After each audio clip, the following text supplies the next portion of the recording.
ಶ್ರೀ ಸದ್ಗುರು ಸಿದ್ಧಾರೂಢ ಸ್ವಾಮಿಗಳವರ ಚರಿತ್ರೆ. ಗುರುಬ್ರಹ್ಮ ಗುರು ವಿಷ್ಣು ಗುರು ಮಹೇಶ್ವರ ಗುರು ಸಾಕ್ಷಾತ್ ಪರಬ್ರಹ್ಮ ತಸ್ಮೈ ಶ್ರೀ ಗುರುವೇ ನಮಃ. ಅಯ್ಯಂ ನಿಜ ಪರೋ ವಿದೆ ಗಣನಾ ಗೋಚೇತನ ಸಾಮ್ಯ ಉದಾರ ಚರಿತಾಂ ನಾತು ವಸುದೇವಂ ಕುಟುಂಬಕಂ. ಇವನು ನನ್ನವನಲ್ಲ ಎಂಬ ಎನಿಕೆ ಸಣ್ಣ ಮನಸ್ಸಿನವರದು. ಉದಾರ ಮನಸ್ಸುಳ್ಳ ಮಹಾತ್ಮರಿಗೆ ಜಗತ್ತೆಲ್ಲವೂ ಕುಟುಂಬ. 1ನೇ ಅಧ್ಯಾಯ. ಸದ್ಗುರುವಿನ ಪರಿವಾರ. ದರ್ಶನಕ್ಕೆ ಬಂದವರಾಗಲಿ, ಮನದಾಶೆಗಳನ್ನು ಪೂರ್ಣ ಮಾಡಿಕೊಳ್ಳಲು ಬಂದವರಾಗಲಿ, ಮೋಕ್ಷವನ್ನು ಬಯಸಿ ಬಂದವರಾಗಲಿ, ಯಾವುದೇ ಜಾತಿ ಮತ ಪಂಥದವರಿರಲಿ, ಎಲ್ಲರಲ್ಲಿಯೂ ಸದ್ಗುರುವಿನ ಸ್ನೇಹಪೂರ್ಣ ದೃಷ್ಟಿ, ಎಲ್ಲರೊಡನೆಯೂ ಮಧುರ ಮಾತು. ಬಂದ ಜನರು ಯಾರೊಬ್ಬರೂ ನಮ್ಮನ್ನು ಮಾತನಾಡಿಸಲಿಲ್ಲ, ನಮ್ಮ ಮನದಳದೆಲ್ಲವನ್ನು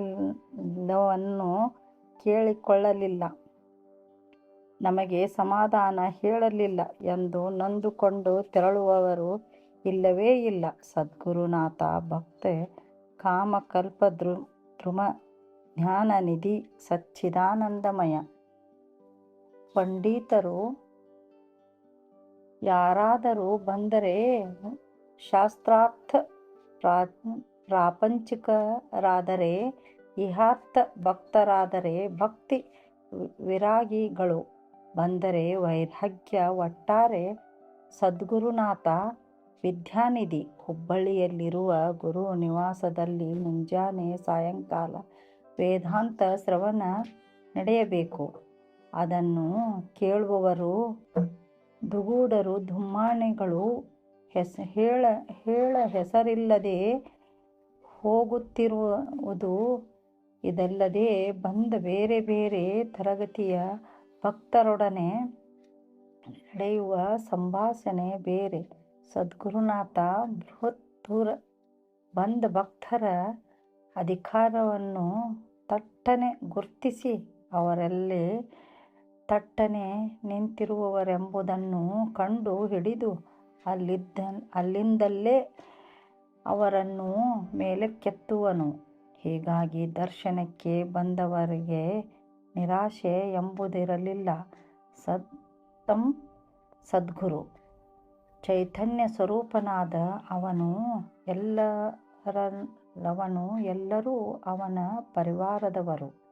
ಸಖಾಯರಾದ ಪ್ರಾಪಂಚಿಕರು ಬಂದ ಗುರುದೇವನೇ ಹೊಟ್ಟಿಗೆ ಸಾಲದು, ಬಟ್ಟೆಗೆ ಸಾಲದು, ಮಕ್ಕಳು ಮರಿ ಬಹಳ, ಪ್ರಪಂಚ ನೀಗಿಸುವುದು ಬಹಳ ಕಠಿಣವಾಗಿದೆ, ನಮ್ಮ ಮೇಲೆ ಕೃಪೆ ಮಾಡಬೇಕು ಎಂದು ಬೇಡಿಕೊಳ್ಳಲು ಸದ್ಗುರುವು ಅವರಲ್ಲಿ ನಾಶವಂತ ಪದಾರ್ಥಗಳನ್ನು ಬಗೆಗಿರುವ ವ್ಯಾಮೋಹವನ್ನು ಕಂಡು ಮನ ಮರಗಿ ಅಂತಃಕರಣದಿಂದ ಅಗಲಿ ಶಿವ ನಾಮಸ್ಮರಣೆಯನ್ನು ಮಾಡು. ಅದರಿಂದ ನಿನ್ನ ಇಚ್ಛೆಗಳೆಲ್ಲ ಪೂರ್ಣವಾಗುವವು ಎಂದು ಉಪದೇಶವನ್ನು ಅದರಂತೆಯೇ ಆ ಭಕ್ತನು ನಡೆಯತೊಡಗಲು ಗುರು ಕೃಪೆಯಿಂದ ಅವರ ತೊಂದರೆಗಳೆಲ್ಲ ನಿವಾರಣೆಯಾಗಿ ಭಗವನ್ನಾಮ ಸ್ಮರಣೆಯ ಮತ್ತೊಂದು ಫಲವಾದ ಚಿತ್ತ ಶುದ್ಧಿಯು ಮೆಲ್ಲನೆ ಉಂಟಾಗಿ ಗುರುಕೃಪೆಯ ರಹಸ್ಯದ ನಿಚ್ಚಳವಾಗಬೇಕು. ಪ್ರಪಂಚದಲ್ಲಿದ್ದರೂ ಕೇವಲ ಅದೊಂದರಲ್ಲಿ ಮುಳುಗದೆ ಪರಮಾರ್ಥವನ್ನು ಬಯಸುವಂತಹ ಭಕ್ತರೊಂದು ಒಂದು ವರ್ಗ. ತೃಪ್ತಿ ಕಾರಣದಿಂದರೂ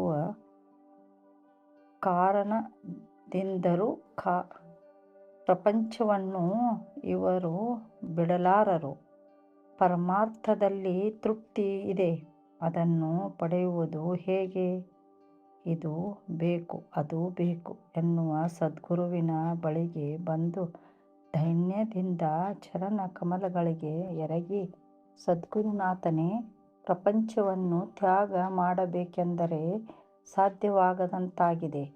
ಪ್ರಪಂಚದಲ್ಲಿ ಎಳ್ಳು ಕಾಳಿನಷ್ಟು ಸುಖವಿಲ್ಲ. ಹಗಲು ರಾತ್ರಿ ದುಡಿದು ಹಣ್ಣಾಗುತ್ತದೆ.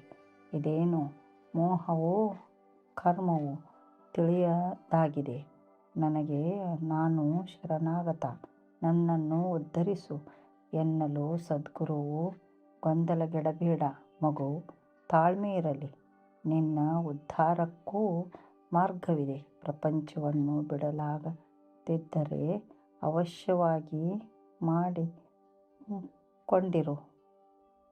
ವಸಿಷ್ಠ, ಅಗಸ್ತ್ಯ, ಮಂತ್ರ ಮುಂತಾದ ಶ್ರೇಷ್ಠ ಋಷಿಗಳು ಪ್ರಪಂಚದಲ್ಲಿ ಇದ್ದುಕೊಂಡು ಪರಮಾರ್ಥವನ್ನು ಸಾಧಿಸಿಕೊಂಡರು. ಆದರೆ ಅವರೆಲ್ಲ ಮಹಾತ್ಮ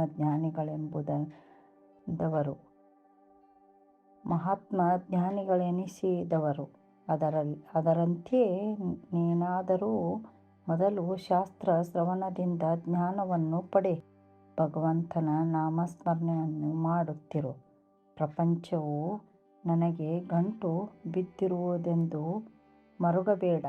ಸಾಧಕರಿಗೆ ಒಂದು ಬಗೆಯಲ್ಲಿ ಪ್ರಪಂಚವು ಭದ್ರವಾದ ಕೋಟೆ ಎನಿಸುವುದು. ಅದರೊಳಗಿದ್ದು ನಮ್ಮ ಸ್ವಾರ್ಜಿತವನ್ನು ಅಪಹಾರ ಮಾಡಲೆತ್ನಿಸುವ ಕಾಮ, ಕ್ರೋಧ ಮುಂತಾದ ಚೋರರ ಮೇಲೆ ಬಾಣ ಬಿಡು.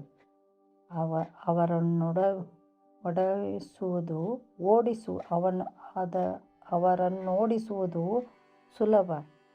ಸನ್ಯಾಸವೆಂದರೆ ಬಯಲು ಕಾಳಗ.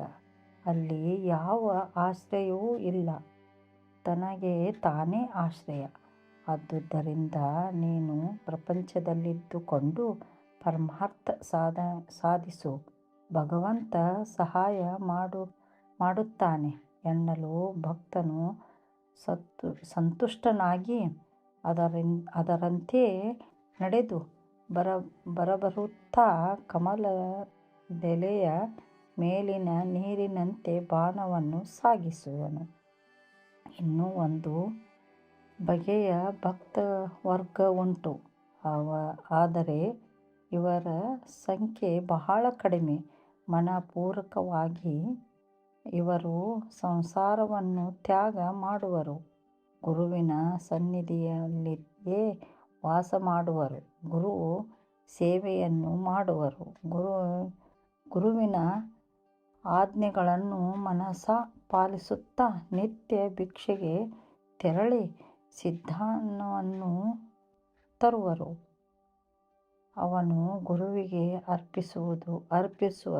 ಗುರು ಪ್ರಸಾದವೆಂದು ಅದನ್ನು ಸೇವಿಸುವರು.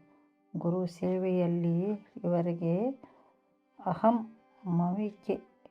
ಗುರುವಿನ ಮುಖದಿಂದ ಬಂದುದೆಲ್ಲ ವೇದ.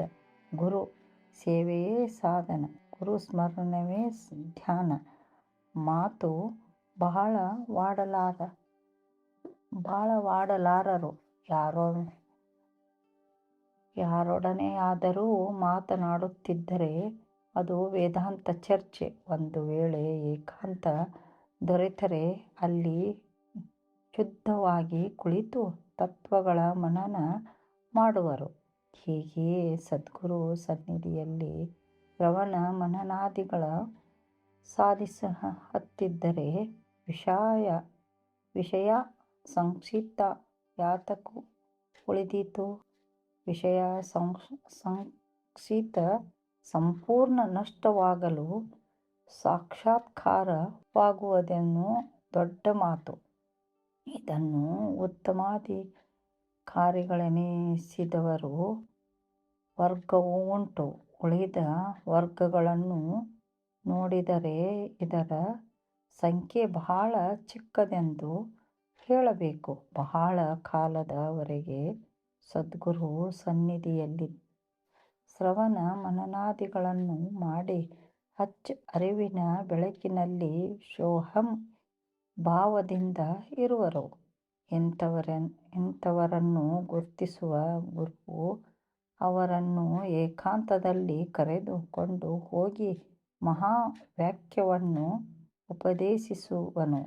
ಅದರಿಂದ ಹೊರಗೂ ಒಳಗೂ ತುಂಬಿದ ಅರಿವಿನ ತಿಳಿ ಬೆಳಕು ತೋರಿ ಬ್ರಹ್ಮನಾದೈಕ್ಯ ಜ್ಞಾನವನ್ನು ಸಾಧಕನು ಕೃತಾರ್ಥನಾಗುವನು.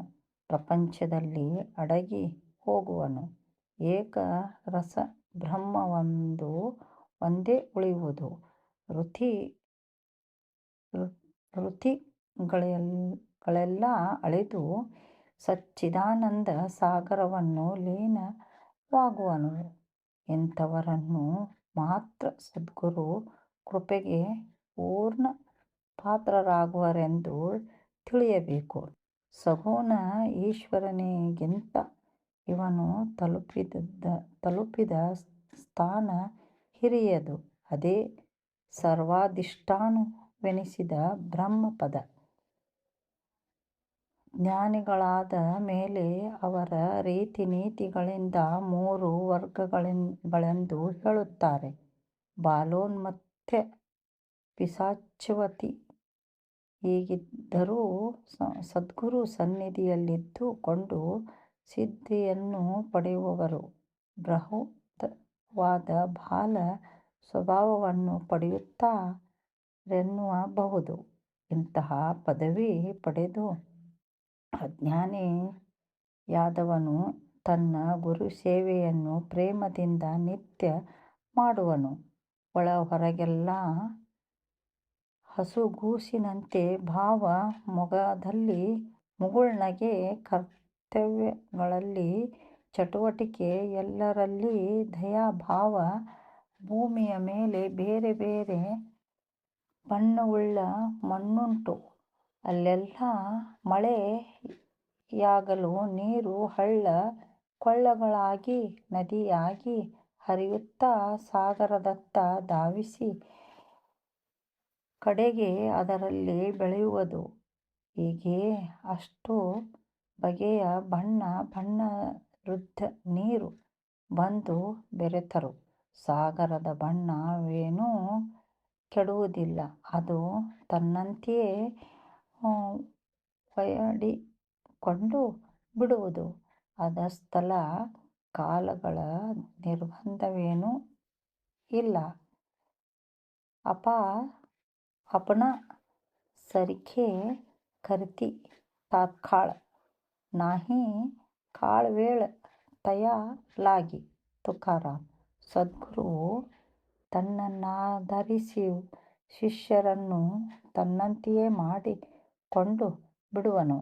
ಅದಕ್ಕೇನೂ ಹೊತ್ತು ಗೊತ್ತು ಬೇಕಾಗಿಲ್ಲ. ಹೀಗೆಯೇ ದೂರದ ಪ್ರಾಂತಗಳಿಂದ ಬರುವ ಭಕ್ತರ ಸದ್ಗುರು ಕೃಪೆಯಿಂದ ತಮ್ಮ ಮನೋರಥಗಳನ್ನು ಪೂರ್ಣ ಮಾಡಿಕೊಳ್ಳುವರು.